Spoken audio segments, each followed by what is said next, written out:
class. How are you? Uh-oh. Shut it off. How you doing? It's little Tommy coming at you on a weekend. Happy Saturday. Homeschooling number 57. Yeah, hope everybody's good out there. Just had two really fun days of recording over at the Easy Eye studio with little Danny Auerbach. Man, that was great. Yesterday and the day before, man, we had so much fun.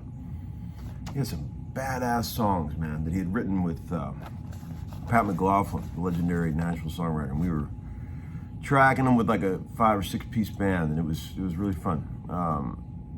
Cool studio, cool hang. I wanted to give a little shout out to my dear friend Graham Whitford, who sent this awesome t-shirt that's super comfy.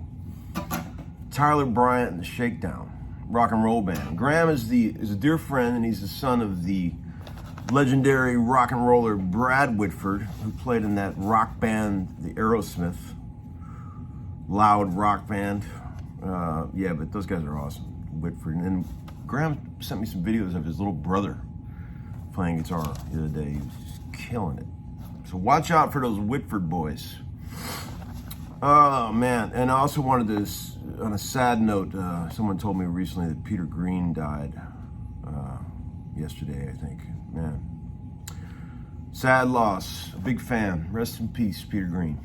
I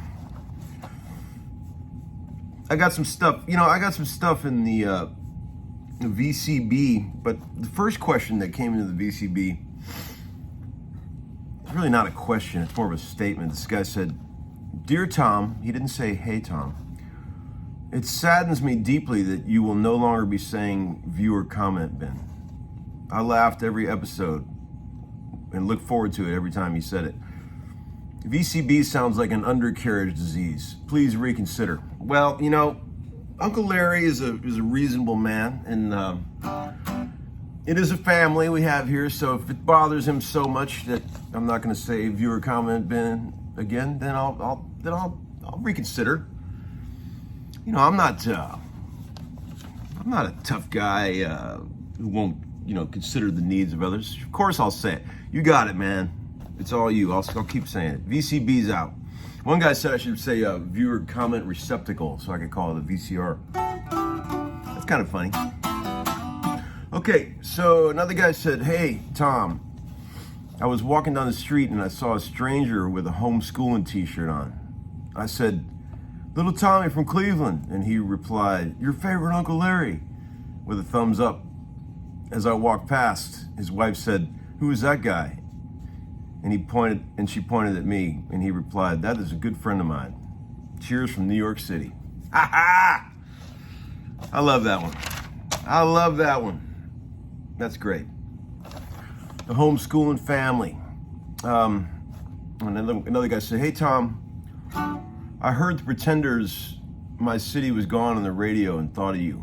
Are you a fan of their music?" Hell yeah.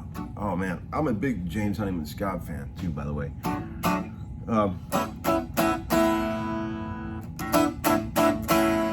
That's how he played that, up high. You know that?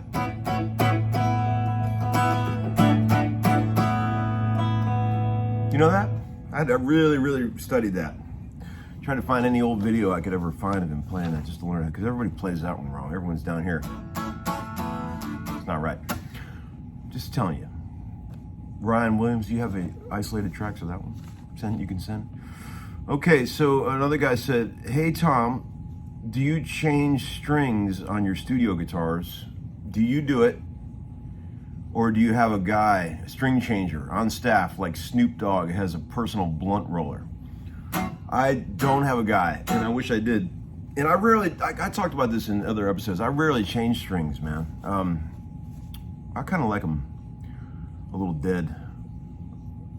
It depends. I like them dead on acoustics, sometimes dead on some electrics, but I usually change strings when I can start feeling like they got really bad dents in them from the frets, because then they won't tune up anymore. That's when I change them.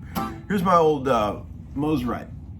It's a 66 combo, and I'll tell you, I love this guitar. I took this on the Vince Gill tour. I used it a lot on that. And man, I love this guitar. It's a little too noisy. Listen how noisy it is. See? So I have to point it this way in the garage. But man, this thing's got tone for days.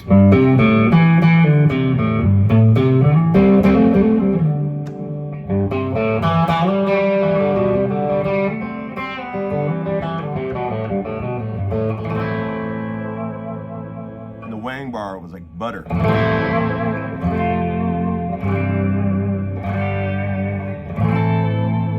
It comes right back in tune.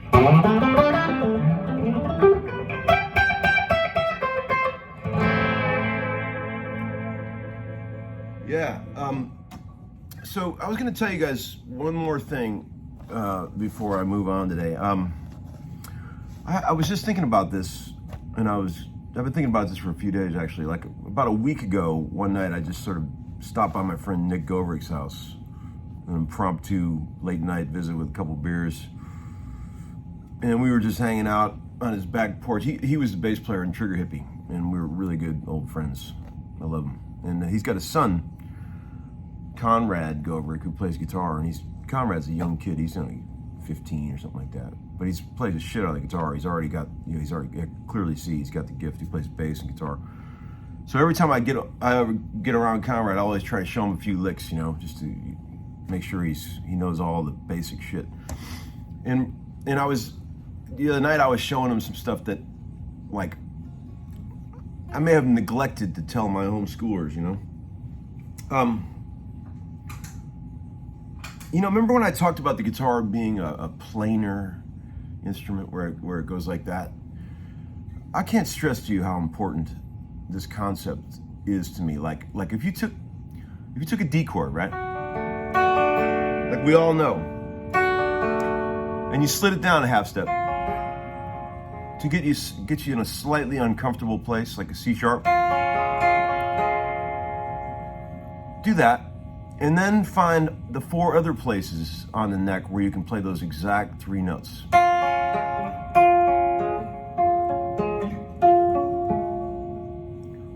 That's how you learn a guitar, boys. Okay? If you can play a lick,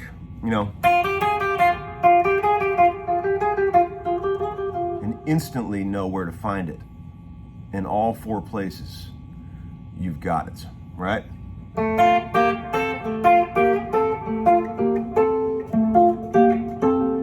Without thinking. You have to know where all those are. That's how you learn your notes on the neck, right? Pick any lick, You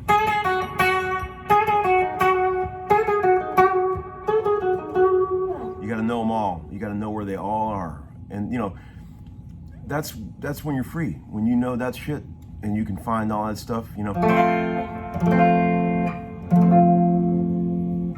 got it.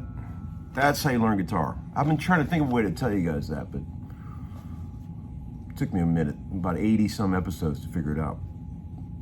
So anyway, yeah, I think that's it for today. Okay, kids, have a good weekend, and I'll talk to you soon. Bye-bye.